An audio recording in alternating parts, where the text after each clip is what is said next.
Tom, from what I understand, you've got a story for our listeners for our upcoming eclipse. Well, not so much the story. I mean, you have to be living under a rock if you don't know about this one. This is not so much a tech as it is a science Tech and event science go hand in hand. of kind of the century. For 99 years, there has not been a lunar eclipse that is, or no, is it solar eclipse that has passed over the United States. And there's going to be one on Monday. Yeah. And the American Atheist Conference actually is holding their conference specifically this weekend so that they can include that event as part of their conference. You know what I find is funny is that I've been hearing rumblings here and there about these Christians out there. They're saying that because of the solar eclipse, it's a sign from God. It's like, no, this is not a sign from God. This is an astrological event that we can predict. Happens all the time. It happens all the time. And the thing is, it does happen all the time. And there are people that wait for these things, and they go all over the world to see these things. And we're lucky. In Illinois, we're actually relatively lucky. And if you live in southern Illinois, the last one was 99 years ago, but the next one is in 7 years. And I was really hoping to take my daughter to get a good view of this eclipse, but life does not always work the way you want to. So we'll see it from our vantage point near Chicago, which should still be pretty good, considering that the path crosses southern Illinois, but is passing all the way from Oregon down to South Carolina. So hopefully the next one in 7 years, I'll get right dead set in the view. But if you live in southern Illinois, the two solar eclipses, this one and the one in 7 years, are actually crisscrossing. And X marks the spot in southern Illinois. Neat. So if you look down there, you're pretty lucky. You get to see it twice in a good spot. Yeah. Actually, Tom, it was 1979 when the last one. What? It was 1979 when we had the last solar eclipse. Really? Was it that? Where? Was it that long ago? I actually saw an old clip of Walter Cronkite from 1979 when they had the last solar eclipse, and he had mentioned the next solar eclipse will be in 2017. Nice. Over the US? Huh. Yeah. That'd be kind of cool. Okay. Get to see it twice. Oh, I got bad information. Well, I saw. I mean, it was an old clip of the CBS Evening News. So from 1979. The interesting thing about these eclipses is the path of, I guess, the visible path of it varies from eclipse to eclipse. This is going to be a fairly narrow path of good viewability.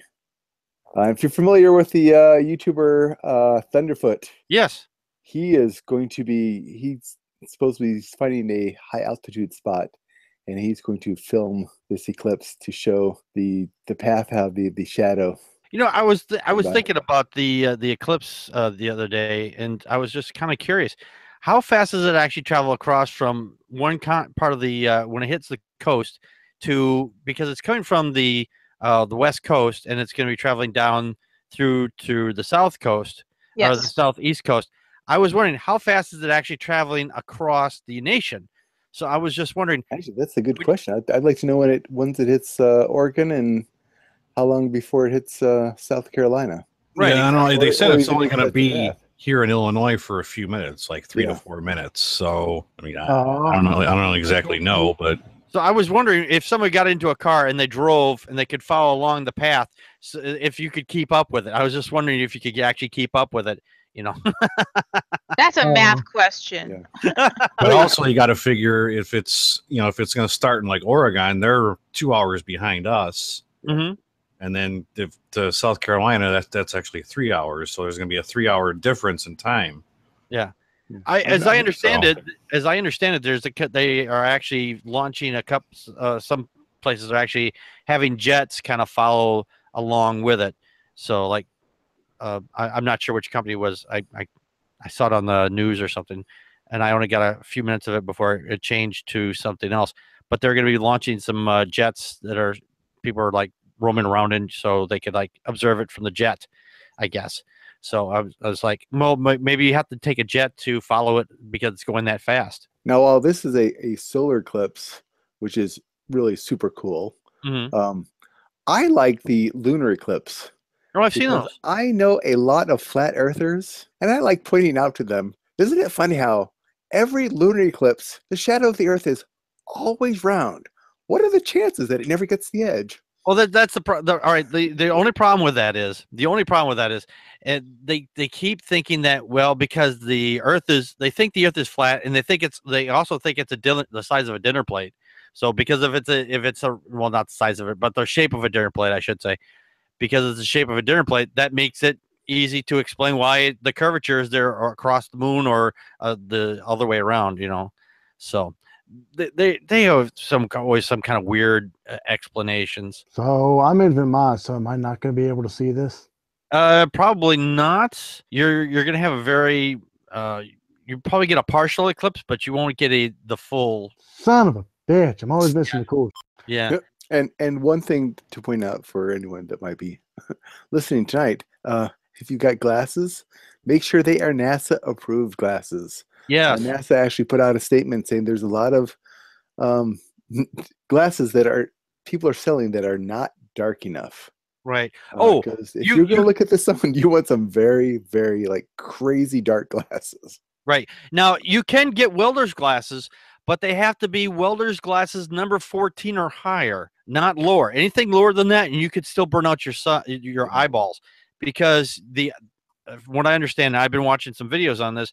There's no pain receptors in the back of the eye, so you could end up you'll burn your retina out, and you'll burn like crescent moons on your retina. I've seen they showed pictures of that where there's like crescents on there. I was trying to explain to my daughter how you can use something small that's already got holes into it, like on a pinhole camera, and apparently she misunderstood me. I don't understand how she misunderstood me.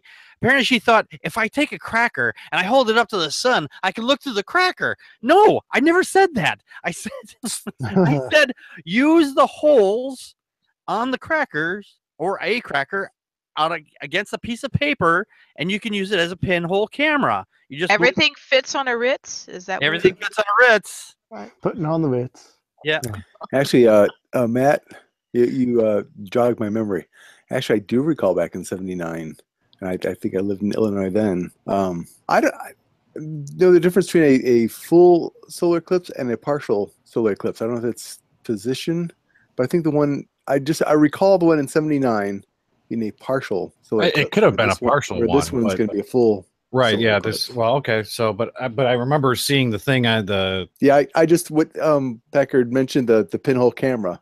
I remember in junior high us making pinhole cameras specifically for an eclipse. Oh, I don't remember the one in a '79. Usually I should, because I usually remember everything, but I don't remember that. I remember when I was a kid, I was like in the 5th grade, and I remember there was like an eclipse going on at the time. It was like a partial eclipse. We actually happened to have recess at that time too, so that was well timed. Yeah. I mean, I don't know there was '79, but I remember in junior high having a partial eclipse and everybody making pinhole cameras out of a shoebox, a piece of tinfoil, and a piece of tinfoil. Yeah. Now there was this one video I watched. They said if you want to, you can take a box, stick your head in the box, and do what you is that way. But you put the sun behind you.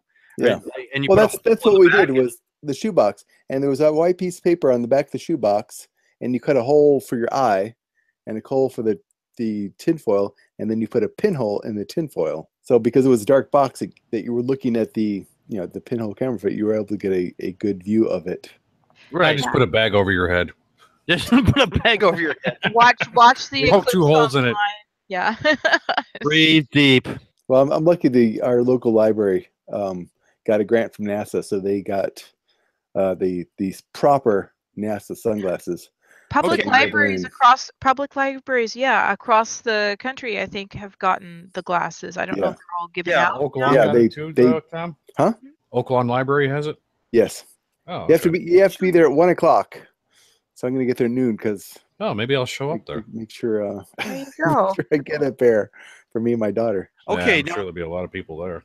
Okay, now I looked this up. There was there was quite a number of solar eclipses in the United States between 1901, recorded anyway, and what they figure what's going to happen between now and 2050. So we've had like annular total eclipses. Let's see here. The last one was actually in let's see, the very last one. Okay, it was in May 20th, 2012. That was an annular eclipse. So the last total eclipse was in 1990 on July 22nd. Oh, I'm sorry, July 11th. There was two of them. There was two of them, July 11th and July 22nd. July 11th, 1991, and July 22nd of 1990. So that was a total eclipse then. But only of your heart. Turn around, bright eyes.